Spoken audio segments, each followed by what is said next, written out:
One of the lovely and interesting things about Italian culture. In the middle of the day, everybody just stops and goes home, takes a nap.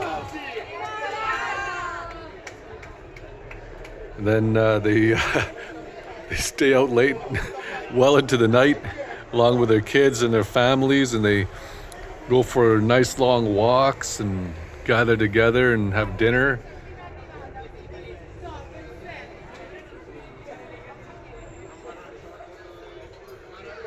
Yeah, Italy is life.